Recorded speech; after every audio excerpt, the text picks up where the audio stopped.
AJL became a commercial entity. Young India ने अपने आप को no profit no loss company के रूप में रजिस्टर किया, मगर AJL कॉमर्शियल प्रॉपर्टी थी और कॉमर्शियल के रूप में ही उसका शेयर ट्रांसफर हुआ है यंग इंडिया के पास। नंबर 1।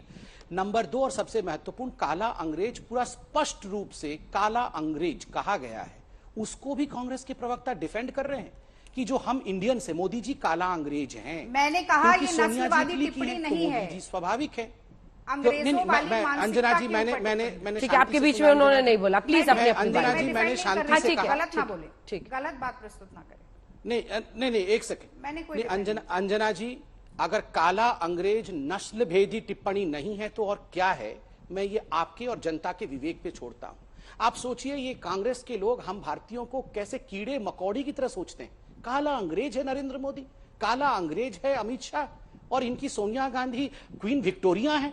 इस प्रकार की बात होगी अब हिंदुस्तान में और हम सह लेंगे, हम आवाज भी नहीं उठाएंगे, फिर ये बोलेंगे कि हम गला घोट रहे हैं, लोकतंत्र की हत्या कर रहे हैं। तीसरा सवाल इनका क्या था कि हमने नवजीवन को और कौमी आवाज को उद्धार कर दिया, वो चल रहे हैं। हाँ, नवजीवन और कौमी आवाज ठीक वैसे ही चल रहे हैं जैसे हिंदुस्तान की राजनीति में राहुल गांधी चल रहे हैं, बस चल ही रहे हैं, दिख नहीं रहे हैं कहीं, काम के नहीं है। मेन जो आर्ग्यूमेंट है संबित जी, एक सेकंड, जनता जनार्दन संबित जी, जो मेन आर्ग्यूमेंट इनका है वो कह रही है यंग इंडिया लिमिटेड से कोई एक चवन्नी का भी कोई भी मालिकाना हक हो, बिल्डिंग्स का प्रॉपर्टी हो, कोई ले नहीं सकता है अपने लिए पर्सनली। ऐसे में उनका ये कहना है कि फिर इसका क्या फायदा, फिर ये सीधा भ्रष्टाचार का मामला कैसे बनता है राहुल गांधी के खिलाफ। कहीं रॉबर्ट वाड्रा वाले जमीन घोटाले मामले की तरह इसमें भी डेड एंड तो नहीं आ जाएगा? नहीं अंजना जी, बिल्कुल डेड एंड नहीं आएगा। देखिए इस केस में मेरिट है, इसीलिए तीन कोर्ट ने, सम्मानित कोर्ट ने, ट्रायल कोर्ट से लेकर हाई कोर्ट से लेकर सुप्रीम कोर्ट ने इसकी सुनवाई की और इसके मेरिट पे विश्वास करके इसे कंटिन्यू करने का ऑर्डर दिया, जबकि इनका पूरा वकीलों का जत्था वहां जाके क्वैश करने में लगा था। नंबर 1। नंबर 2 और सबसे महत्वपूर्ण है, आप देखिए इस देश में एक प्रक्रिया, एक प्रणाली होती है, लंबे समय तक सुनवाई होती है, सुनवाई के पश्चात कोर्ट के ऑर्डर के माध्यम से और कानून की प्रक्रिया की जीत होती है। कोई पॉलिटिकल पार्टी किसी को अरेस्ट नहीं कर लेती है, कोई भारतीय जनता पार्टी कोर्ट में जाके जज बन के नहीं बैठ जाती है, एक प्रक्रिया के तहत ही कार्यक्रम होता है। और कमाल की बात है, जब हम भ्रष्टाचार का आरोप लगाते हैं तब यही लोग कहते हैं अच्छा अगर हम भ्रष्टाचारी है तो ईडी से बोलो ना जांच कर लेगा, अगर हम भ्रष्टाचारी है तो सीबीआई से बोलो ना जांच कर लेगा, और जैसे ही जांच शुरू होती है तो बोलते हैं अच्छा आप हमें डरा रहे हो, लोकतंत्र की हत्या हो गई। एक तो अंजना जी मुझे समझ में नहीं आता ये लोकतंत्र है क्या चीज, जो हर दिन शाम को डेथ हो जाती है और सुबह जिंदा होकर फिर शाम को मर जाती है। मतलब हर परसों भी लोकतंत्र की डेथ हुई थी, मुझे पता है बंगाल के किसी इश्यू पे इनके नेता बोल रहे थे लोकतंत्र की डेथ हो गई, आज बोल रहे थे कि फिर आज डेथ हो गई है।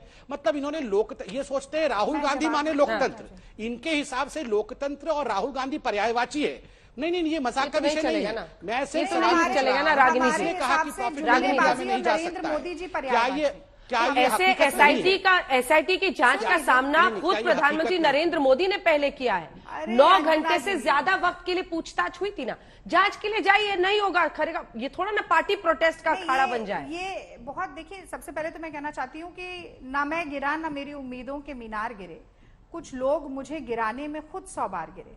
तो बार बार राहुल गांधी को लेकर अमर्यादित टिप्पणी करना मुझे लगता है राष्ट्रीय चैनल पर शोभा नहीं देता, पर आप वही करेंगे क्योंकि आपके पास तथ्य नहीं है। पर मैं आपसे कह दूं कि मुझे लगता है कि जुमलेबाजी और नरेंद्र मोदी पर्यायवाची, मैंने कौन सा मैं कहूँ कि तड़ीपार और अमित शाह पर्यायवाची, आपको खराब लगेगा ना, तो आप इस तरीके की बात मत करिए। अच्छा आप सुन लीजिए, अब जब आप सुन लीजिए, पहली बात तो ये कि अगर कोर्ट में, अंजना जी मैं बोल वो पूछे कि कौन से अमर्यादित शब्द उन्होंने इस्तेमाल किया है राहुल के लिए, तंज कस के किया है, और वो उन्होंने कई बातें बोली हैं, आप भी जानती है अच्छी तरीके से। जवाब इसके बाद सुनिए। मुझे मुद्दे पर शब्द कौन सा है? अरे संबित जी मैं बीच में बोली, ठीक है संबित जी, यहाँ पर उन्होंने भी आपके बीच में नहीं बोला, आप बीच में, मैं स्टूडियो में बैठी हूँ, मेरे पास एडवांटेज है, इसलिए आप ये मत करिए, आप शांति से बैठिए और सुन लीजिए मेरी बात।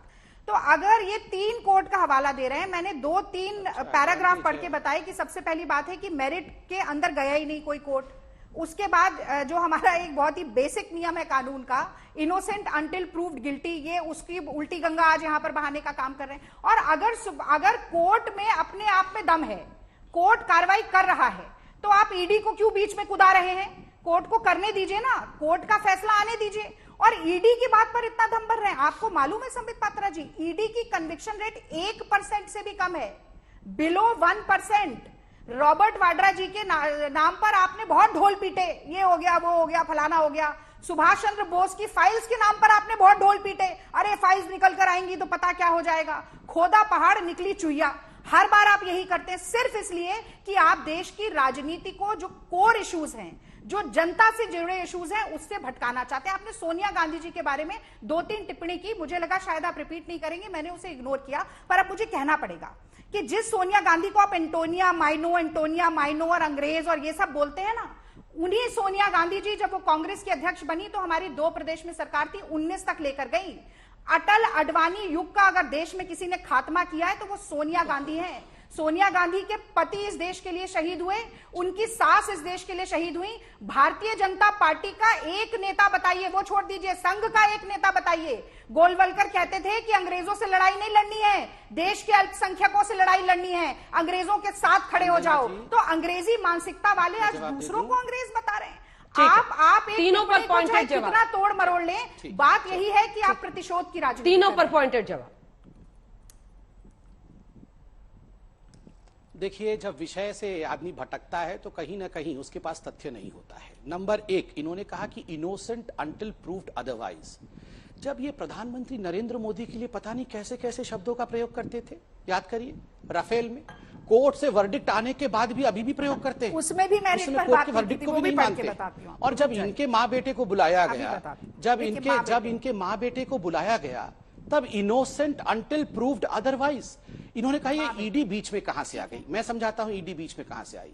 2011-12 में जब राहुल गांधी ने अपना इनकम टैक्स का पूरा कच्चा चिट्ठा दिया इनकम टैक्स डिपार्टमेंट को, उस समय हमारी सरकार नहीं थी, उस समय राहुल गांधी ने ये मेंशन नहीं किया कि वो यंग इंडिया के डायरेक्टर हैं, और इस कारण से इनकम टैक्स ने इनको नोटिस भेजा कि हमें मालूम पड़ा है कि आप यंग इंडिया प्राइवेट लिमिटेड के डायरेक्टर हैं और आपकी कंपनी ने डोटेक्स मर्केंटाइल नामक एक कंपनी से 1 करोड़ रुपए का लोन लिया है, और डोटेक्स ने माना है कि यह हवाला कंपनी है। इसलिए आप जवाब दीजिए कि आखिर यह पैसा आपने डोटेक्स से क्यों लिया और आपने इतनी अहम जानकारी हमसे आपने क्यों छिपाई। सरकार उस समय इन्हीं की थी, हमारी सरकार नहीं थी 2011-12 में, चेक कर लीजिए। और इसी कारण से पीएमएलए मनी लॉन्ड्रिंग के केस में राहुल गांधी को लेकर ईडी की एंट्री हुई, और इस पूरे विषय में ये कोर्ट में गए थे कि ईडी की भी एंट्री बंद कराया जाए। कोर्ट ने कहा नथिंग डूइंग, ईडी का भी सामना करना पड़ेगा, आपने यहां पूरी जानकारी क्यों नहीं दी थी।